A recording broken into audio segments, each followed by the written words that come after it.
Welcome to my channel, The Way to Succulents. I'm your host, Wei. As always, I would love to share my way of being succulents with you.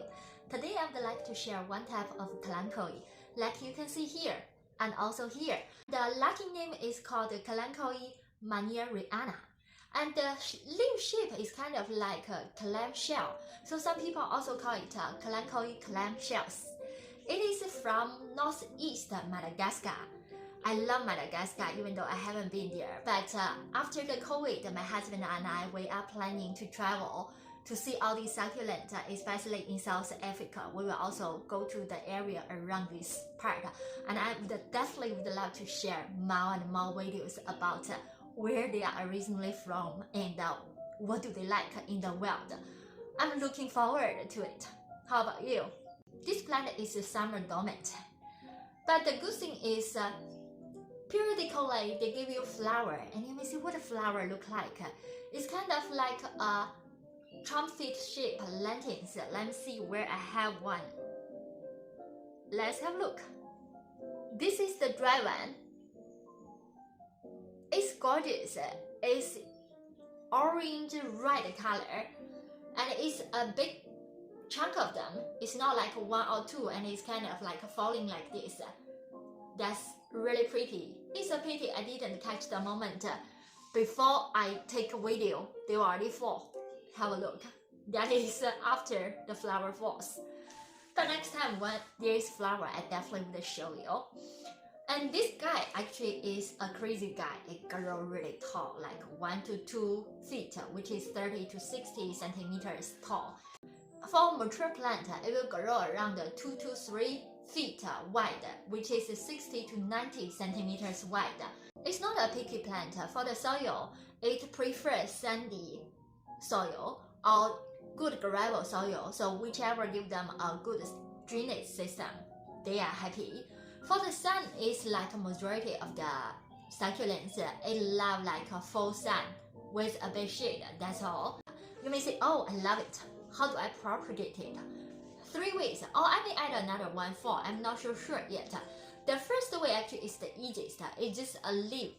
You just tweak it left, right, and get it off. Get it fully callous and leave it alone. And after around 20 days, the babies would grow.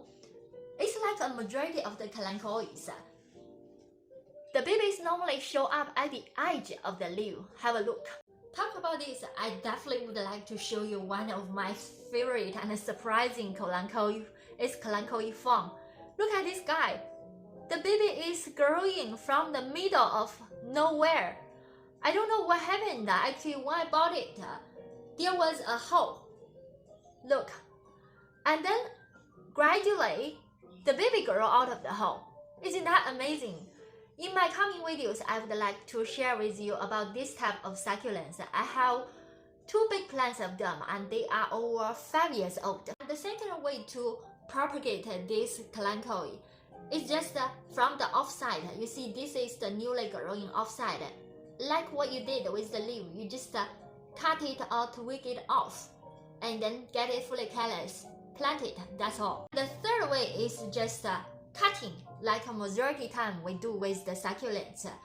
Like me, I'm an OCD. When I grow these things indoor, I would love to keep them neat. And it's also a good trick. I found it's really helpful to growing the plants like this. When you see there is the root grow, you cut it underneath the root, not really close to it. Cut it off and get rid of the leaves. Let me do it and show you. What I would do is I would cut it here, not exactly to the root spot. Cut it here, you can see. And then get it up. What you need to do is tweak these leaves off.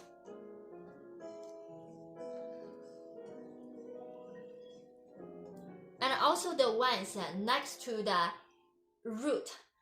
Otherwise, when you bury the leaves in, which is not really good for the leaves. They don't like to be buried inside the soil. Like that is neater. Let it callous and then plant it in.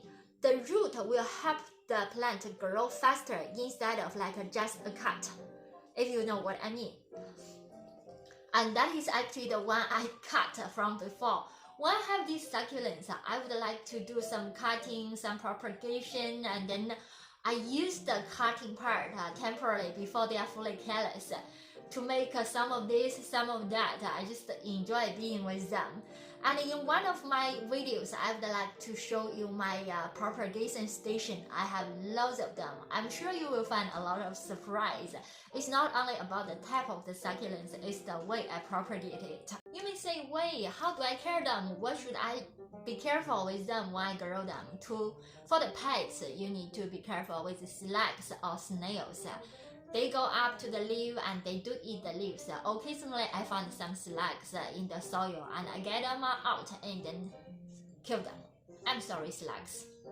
And another thing, be careful, warning. It is toxic to both human beings and pets. So when you have babies, when you have pets, be careful. If they happen to eat the leaves, you need to take action, seriously.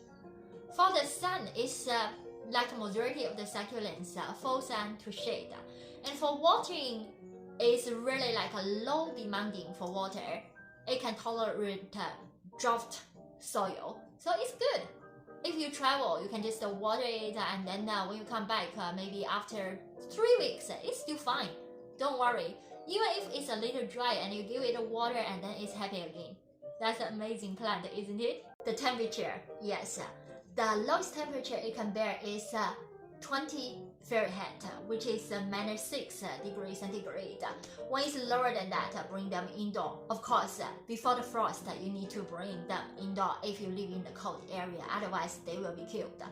I went to a nursery last year and then, oh my god, they lost over 60% of their succulents because they didn't bring them indoor before the frost.